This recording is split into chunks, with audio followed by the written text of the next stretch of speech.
This conference will now be recorded. So today we'll be continuing with the remaining part of basics. We'll be going with for loop, break, and continue. Today we'll close basics part. So let us go with the next loop, for loop. The use of for loop is same. It is also used to execute the set of statements repeatedly when the condition is true. And the syntax is, we use a keyword for parenthesis open, initialization, semicolon, condition, semicolon, expression. Then in between curly braces, we need to go with the set of statements. And same syntax rule. If no curly braces, then it considers only one statement. Right? Now, let us understand with an example. If you want to print from 1 to 10, we want to print the numbers from 1 to 10. Then we take a for loop. We initialize the value to 1. Int I equal to 1. This only we call initialization. Then semicolon. Since we want to print up to 10, so we go with the condition I less than or equal to 10. Then I plus plus, the increment. Then in the statements, we'll print the value of I. Since there is only one statement, you need not use curly brace. Even if I use curly brace, no problem at all. Now, how the flow goes here is, first it will go to initialization, I equal to 1. After initialization, the control will go to the condition. From here, the control will jump to the condition. So 1 less than or equal to 10, true. So when the condition is true, it will go to the statements. So it's going to print I value, which is 1. Then after statements, the control will go to expression, I plus plus, I will become now 2. Then after expression, control will go to condition again. It won't go to initialization once again, only one time. Initialization is only one time, first time only. So then the execution happens, I equal to 2, 2 less than or equal to 10, true, prints 2. Again I plus plus 3, 3 less than or equal to 10, prints 3. Like that 9, 9 plus plus 10, 10 less than or equal to 10 is prints 10. Then again I plus plus 11, 11 less than or equal to 10, false. So after 10, what is the next number? 11. So when 11 less than or equal to 10, false, then comes out of loop. And for one statement, using curly brace is optional. Let me take some more examples. If you take a for loop like this, for int I equal to 1, I less than or equal to 10, I plus plus, and we are ending with semicolon. Then now if you print the value of I, then what is the output of this program here? What is the output we get when we end semicolon after this for loop here? Anyone? 1. It is going to print 1? No? Okay.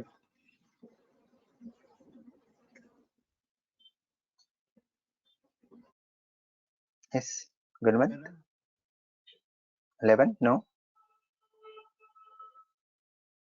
See, when we end with semicolon, which indicates only this is your for loop, okay? Only this is your for loop. And if you observe, where we have declared I variable inside for loop, see when you see data type and variable name, that we call declaration. We have declared I variable inside for loop, means I can use this I variable only within for loop. And once you come out of for loop, and if I try to use that I variable, this will go with error. So the output of this code is what? Error. And the message is cannot find the symbol variable I. So it is unable to identify what is variable I. Then one more example. Now let me declare I variable outside now. We are declaring I variable outside, and we'll say int I equal to 1, I less than or equal to 10, I plus plus, again semicolon here. Now if you print the value of I, then what's the value of I? It's going to print here. No error. Now it won't go with error. Then what's the value of I? It's going to print here now.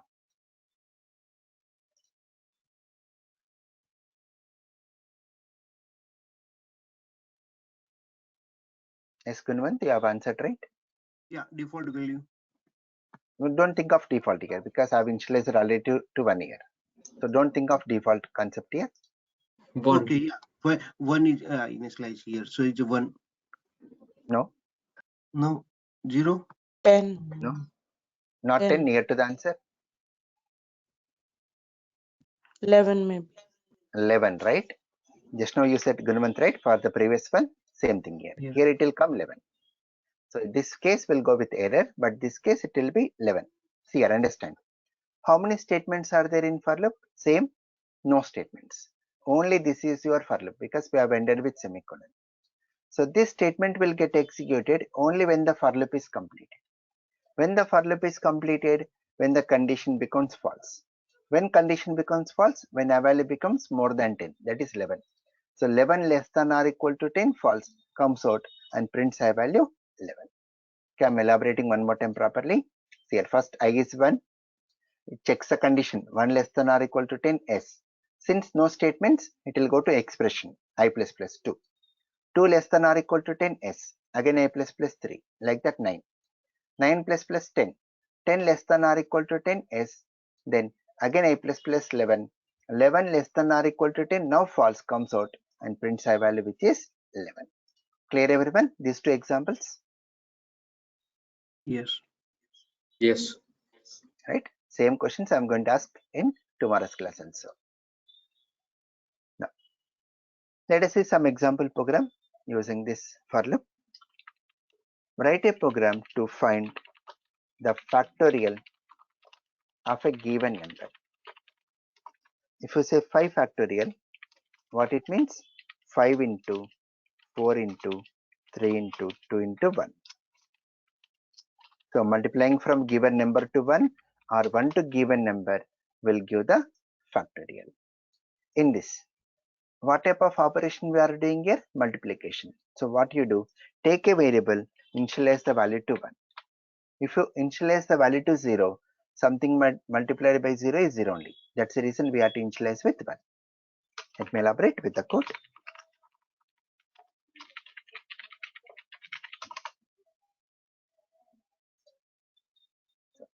Right click on project and see.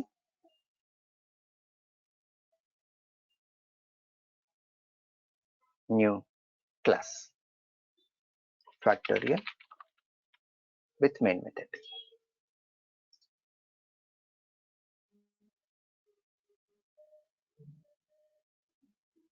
Now import scanner, or you can simply directly create object of scanner. Connect to keyboard. Then say, go with the message. Enter a number. We'll say n equal to identity n equal to s dot next int. By using object of scanner, if you call any method of scanner, the respective import will happen automatically. Then, now for this number, we want to find factorial. So take a variable f equal to 1 initially. Now take a for loop which starts from given number I equal to n, which starts from given number until you reach 1. So like example, if you say 5 to 1, increment or decrement here? Decrement. So we have to say here I minus minus. And the formula is simple f equal to f into I. Once the for loop is completed, just to print the value of factorial. The value of f. Let me elaborate. So when it asks you enter a number, we'll say 5. Means n is 5. Initial value of f is 1. Comes to for loop. Comes to for loop. For I equal to n means I equal to 5. 5 greater than or equal to 1 s. Now comes to the statement f equal to f into I. F is initially 1, I is now 5. Then f value will become 5. Control will go to now I minus minus. I will become now 4. 4 greater than or equal to 1 s. Again f equal to f into I. F is now 5. I is now 4. The value of f will become now 20. Again I minus minus 3. 3 greater than or equal to 1 s. Again f equal to f into I, which is 20 into 3, 60. Again I minus minus 2. 2 greater than or equal to 1, s. Again f equal to f into I, which is 60 into 2, 120. Again I minus minus 1. 1 greater than or equal to 1, s. Again f equal to f into I, which is 120 into 1, which is 120. Again I minus minus 0. 0 greater than or equal to 1, now false, comes out of for loop and prints the factorial value f, which is 120. So let me run and show you.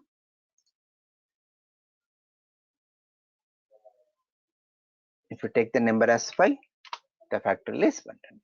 Clear everyone, the flow of for loop? Yes. Now, let us do one more example code. Write a program to display multiplication table for a given number. If you take the number as 5, then we want to print the output like this: 5 into 1 equal to 5. 5 into 2 equal to 10. Like that. 5 into 9 equal to 45. 5 into 10 equal to 50. This is the way we want to display the output. In this, what is 5? Your given number. 5 is the given number. 1 to 10, it's a sequence. We can manage this sequence using a for loop with variable I. Then 5, 10, 45, 50, this is your product. And what's the formula for product? N into I will give the product. Let us write this code.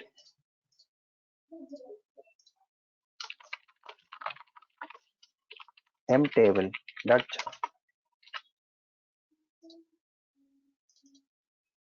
Right click on project and say new class mtable with main method. Create object of scanner.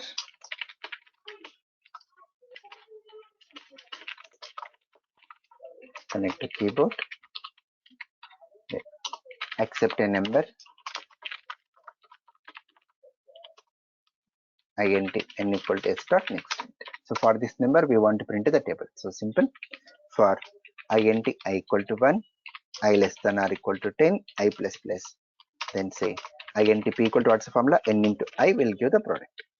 Now while printing, how to print? See, first we'll print n value, which is 5 in our example. If we take n as 5, then the start symbol as it is, then I value, then equal to symbol as it is, then p value. Let me elaborate. If you ask here, enter a number, we'll say 5, means n is 5. Comes to for loop, I equal to 1, 1 less than or equal to 10, s. So comes to statement p equal to 5 into 1, means p is now 5. So we are printing, see, first n value, which is 5, then start symbol is kept in double quote, so it will come as it is, then I value, which is 1, then equal to symbol as it is, equal to symbol, so it's going to print equal as it is, then p value, which is 1. Now the control will go to I plus plus. I will become now 2. 2 less than or equal to 10, s. Then p equal to 5 into 2, which is 10. So it prints first n value 5, then start symbol as it is, I value 2, then equal to symbol as it is, p value 10. Like that continues. So now when you run, if you take the number as 5, it's going to print the table 5. If you run the code again, if you set 12, it's going to print table 12. Clear? Any questions?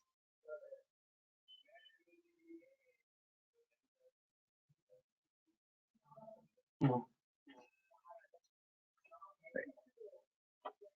Now, let us go with the next concept here. Break and continue.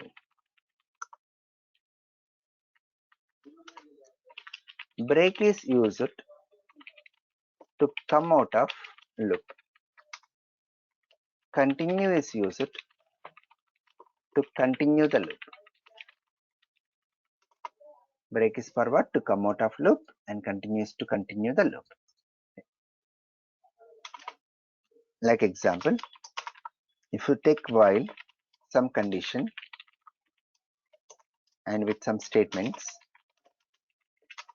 then whenever we use break, the control will come out of loop. Whenever the control sees break, the control will jump from here to here and continues down of loop. If you take while loop again with condition and we go with some statements and we'll say continue, again some statements, then whenever the control says continue, the control will go back to the condition. So break means comes out of loop, continue means goes back to condition. Let us understand these two concepts with the example code. Write a program to accept the numbers from user until the user enters 0. Until the user enters 0. So how many numbers user want to enter, he can enter, no limit. But when user want to stop accepting the number, then we'll enter 0 and find the sum of these numbers. So what are the numbers user is entering, we want to find the sum. But when you want to stop, we'll enter the number as 0.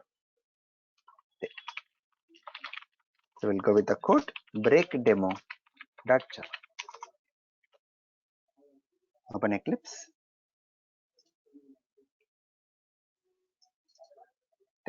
Right click on project and say new class break demo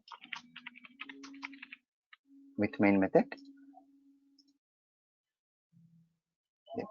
Import scanner.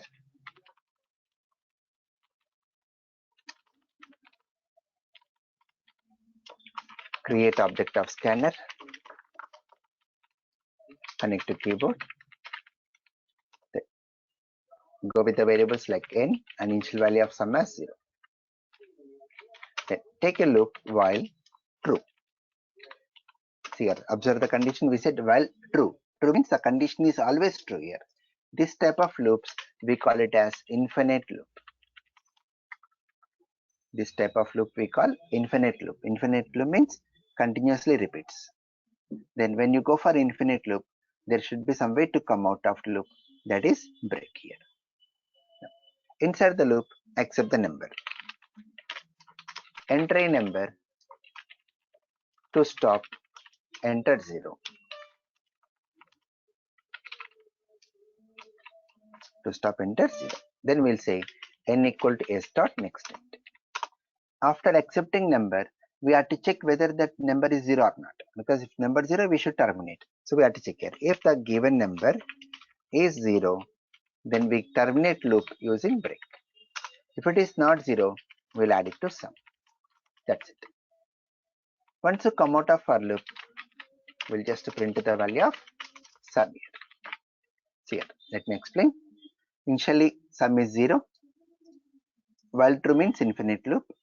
Then comes to the statement, enter a number. We'll enter the number as 5.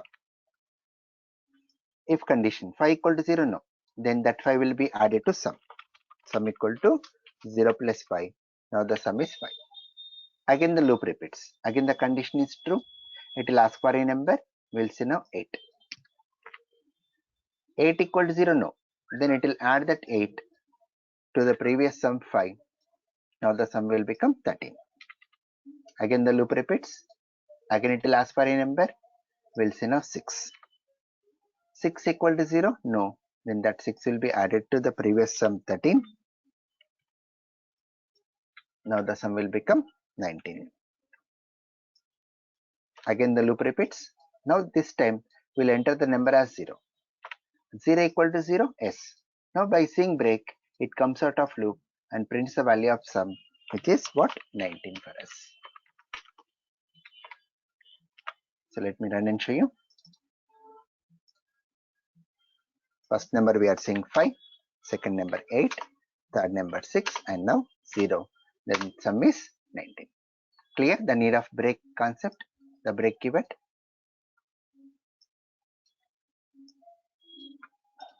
Yes.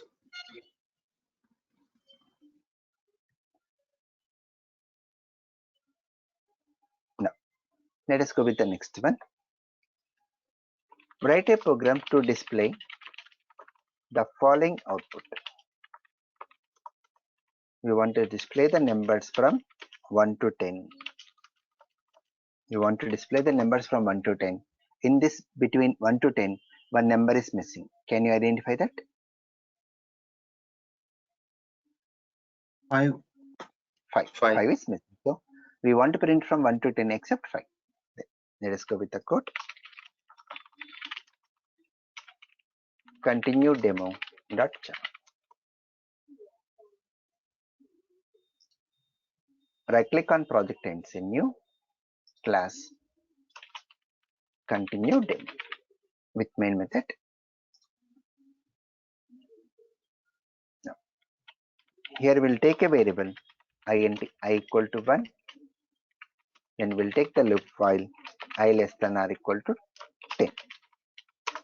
Now, since we don't want to print 5, we have to check whether I is 5 like this. If I equal to 5, then we don't want to print. So we'll say I plus plus and we'll say continue. If it is not 5, then you print the value of 5. The value of separated by space. Then go to the next number. That's it. See the output how it comes.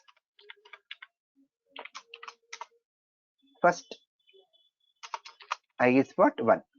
1 less than or equal to 10? Yes. 1 equal to 5? No. Then it will come and print I value which is 1. Then space between value I plus plus I will become no 2. 2 less than or equal to 10? Yes. Then 2 equal to 5? No. Then it's going to print 2. It's going to print 3. It's going to print 4. After 4, I plus plus 5. 5 less than or equal to 10? Yes. Now 5 equal to 5? Now yes. I plus plus 6. After 6, continue. Continue means it will go back to condition now. Now the value of I is 6. 6 less than or 6 equal to 5? No. Then it is going to do the remaining print operation like 6, 7, 8, 9, 10. So when I is 5, we are just going back to the condition using continue. So when you run, same output what I have given in Kotlins. So whenever you want to come out of loop, break keyword. Whenever you want to jump back to the condition, continue keyword. That point you remember. Now, how to go with infinite loop for do while? Like this. Do some statements while true. This is the way we write infinite loop. Infinite do while loop. Then for loop how to write is for semicolon semicolon. This is the way we write for infinite for loop. Clear? Any questions anyone up here?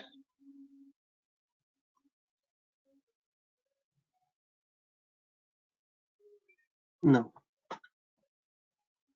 No. Now let us go with one more good example today. Write a program to check whether the given number is prime or not. When can we say a number is prime number?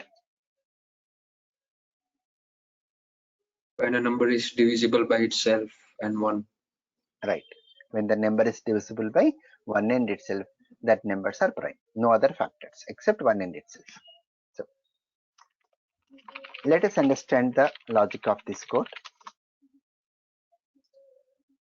Let us understand the logic of this code here. If you take the number as 5, we have to divide this 5 with what? 2, 3 and 4, because we already know any number you take, every number is divisible by 1 and itself. So when you take the number as 5, we have to divide with 2, 3, 4. If you take the number as 6, then we have to divide with 2, 3, 4 and 5. So any number you take, we have to divide the number from 2 to n minus 1. 2 to n minus 1. The logic for this code is, whatever the number we take initially, we initially consider the number is prime. Whatever the number it may be, we initially consider the number is prime. So we take one boolean variable and we'll say is prime as true initially. So is prime true means the number is prime. whatever the number it may be initially. Then we start dividing the number from 2 to n minus 1 like this. 5 mod 2 is the remainder 0. When you divide 5 with 2, is the remainder 0? No. No. When you divide 5 with 3, is the remainder 0? No. No. 5 mod 4? No. Right? So we have divided 5 with 2, 3, 4. Means 2 to n minus 1. So we did not get any factor between 2 to n minus 1. Then is prime remains as it is true. Then we'll say the number is prime here. We'll say n is prime. Coming to 6. If we take 6, initially we consider this number is also prime. So we'll take a is prime variable and we'll set true initially. And we start dividing. 6 mod 2. Is the remainder 0? Yes. Yes. Yes. That means 6 contains a factor 2. It contains a factor between 2 to n minus 1. So if it is having a factor other than 1 in itself, then immediately we can indicate it as not prime. How to indicate as not prime? We'll make is prime as false. So when you make is prime as false, that means the number is not prime. Then once we make is prime as false, do we need to divide 6 with 3, 4, 5 also now? Is it No. required? Not required. No. If you want to terminate, if you don't want to continue, then which keyword we use to terminate the loops? Break. So we make use of break here. Okay, let me explain this programmatically also. If you take the number as 5 and a boolean variable is prime as true initially, then we have to divide n with 2 to n minus 1. So take a for loop which starts from 2 until it reaches n, then I plus plus. Start dividing. If n mod I equal to 0 means if there is a factor, then immediately see here, observe now, first n is 5, is prime is for true initially, comes here, I equal to 2, s, 2 less than 5, s, comes to if condition, 5 mod 2 equal to 0, no, then again I plus plus, I will become now 3, 3 less than 5, s, 5 mod 3 equal to 0, no, again I plus plus 4, 4 less than 5, s, then 5 mod 4 equal to 0, no, again I plus plus 5, 5 less than 5, false, comes out of for loop. Once you come out of for loop, you check here. If the value of is prime is remaining as it is true, then we'll go with the message prime. Then, if you take the number as 6 here, if you take number as 6, initially is prime is true, starts here. I equal to 2, 2 less than 6, s, then comes to if condition, 6 mod 2 equal to 0, s, then immediately we'll make is prime as, if it is there is a factor, immediately we'll make is prime as false and we come out of loop using break. Once you come out of loop, what is the value of is prime? It has become false. Then we'll go to else part and we'll go with the message not prime. Clear everyone? The logic of prime program? Yes. Right? Let us write this code now. Right click on project and say new class. I'm taking the program as prime with main method inside. Now import scanner.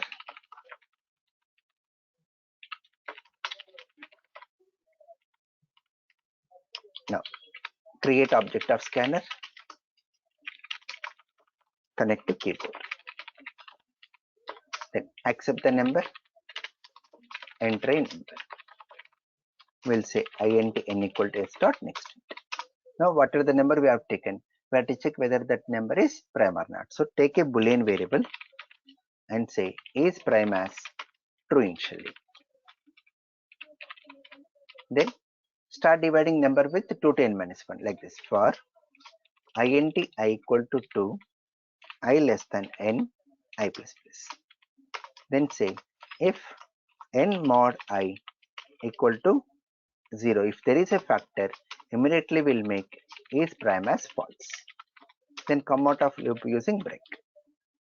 Once we come out of loop, you check here. If the value of is prime is true, then we'll go with the message prime.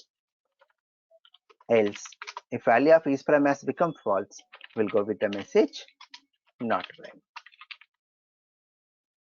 Okay, clear with the code, all of you? Yes. When you run the program, if I give the number as 5, it is going to say prime.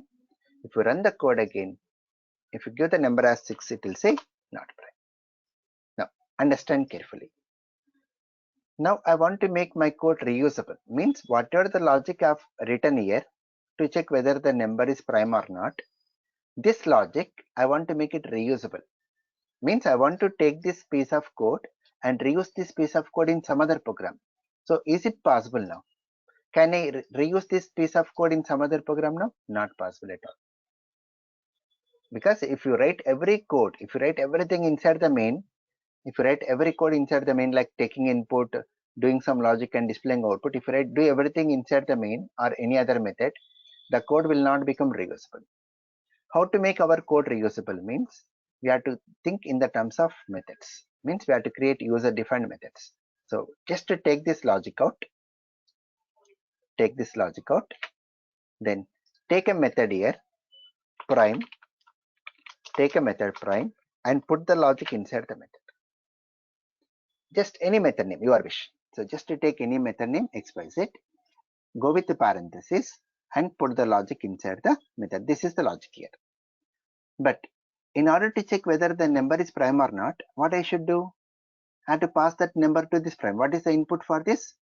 A number. If I give a number to prime, it is going to check whether it is prime or not. So what you do? You send the number here. You send the number. So now how to call this prime now? Like this. If prime of n, I'm calling the method here. If prime of n means if I take the number as 5, if prime of n, that 5 will come and store here. Then if this method is returning true, if you are returning true, then we'll go with the message prime, else not prime. So I'm calling whatever the logic I've written here, I've taken some method name to that and I'm calling that method over here. So if the number is prime, the value of is prime will be what? True as it is. So what you do after for loop, just return is prime. You have to give the value back. You have to return is prime. So if I pass the number as 5, then the value of is prime will be true. So if I return true, it will go with message prime. If you take the number as 6, if I pass 6, the value of is prime will become false.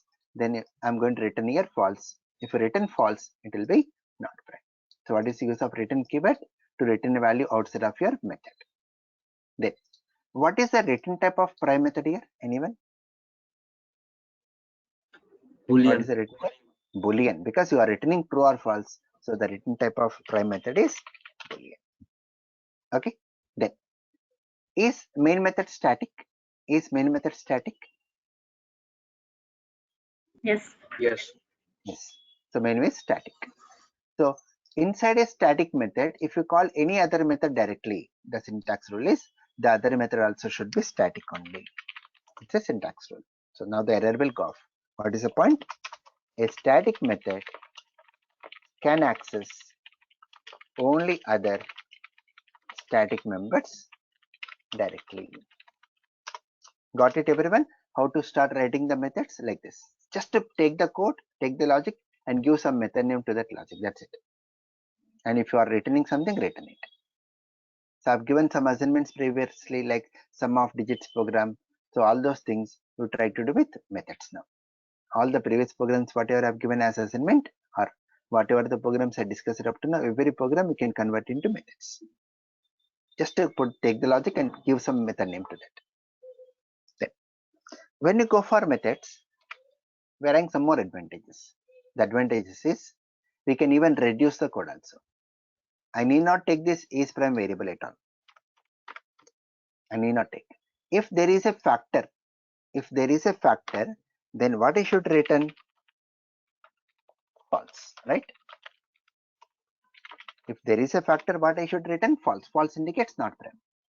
If you are coming out of loop and if you are not returning false, that indicates the number is prime. So what we return here? Simple true here. So the code also will become less when we go for methods. Now see, when you run, if I take the number as 5, prime. If you take the number as 6, it is not prime. Clear everyone? How to start writing with the code with methods? Yes.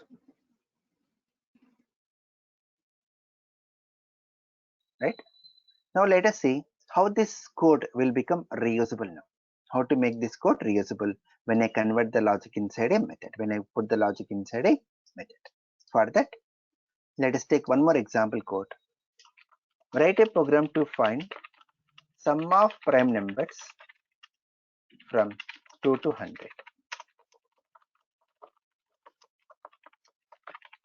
Very simple code now. See, the code will be very small. Right click on project and say new class sum prime with main method. Take a variable sum equal to 0 initially. Now take the for loop which starts the number from 2 until it reaches 100, because we said 2 to 100. Then n plus plus. So this for loop will repeat for how many times? 2 to 100 times. Now where the number is present? Int n variable. Now you check whether that n is prime or not, like this. If prime of n, directly you can call the method. If prime of n, that indicates the number is prime, then take that number, add it to sum. That's it. Once you come out of for loop, just to print the sum of primes. Here the code is completed. Now understand carefully. First n is for 2. 2 less than or equal to 100, yes. Then if prime of 2, when I say prime of 2, it will jump to this program and it will call this method, passes the number as 2. Since 2 is prime, it returns true. So if you are returning true, then we add that number to sum. If you take next n plus plus, n will become now 3. 3 less than or equal to 100 is. If prime of 3 is prime, then 3 also will be added to sum. Again n plus plus 4. 4 is not prime, then 4 will not get added to sum. Like that it continues up to 100. Once all 100 numbers are over, it's going to print the value of sum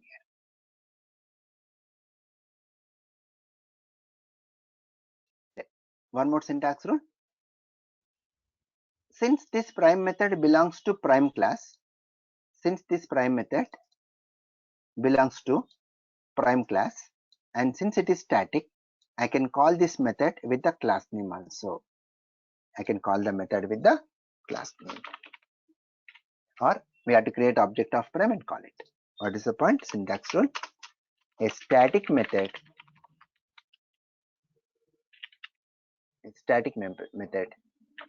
can be accessed directly with the class name without creating objects. So more about static keyword I'll discuss when we go with object oriented. Now see, when you run, we get sum of primes here. So is my code reduced totally here? Got it everyone? Is my code is becoming reusable? Yes.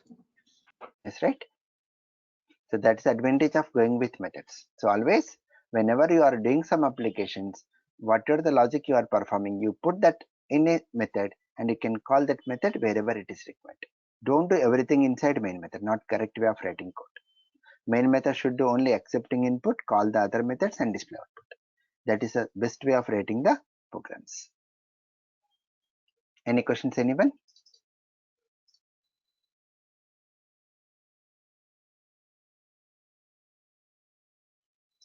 Let me go with assignment.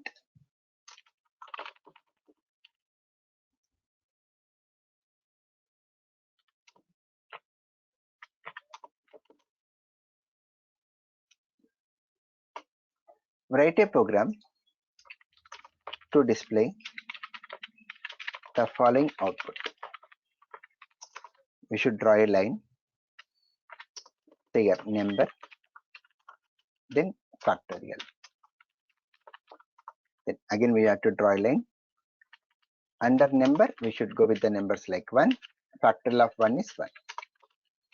2, 2.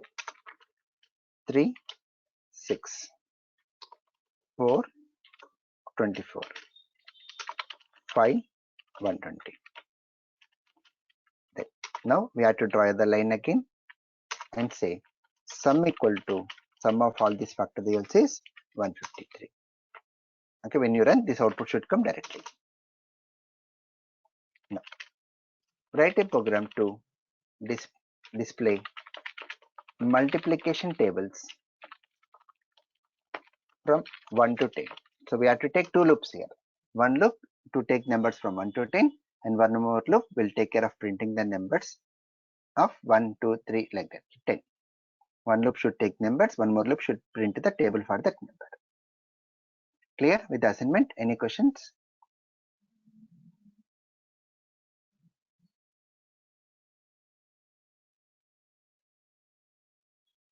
So tomorrow we'll be going with the next topic, arrays. I'm going to start off with arrays. For arrays, for loop is important. Recap and join. Thank you all. Thank you.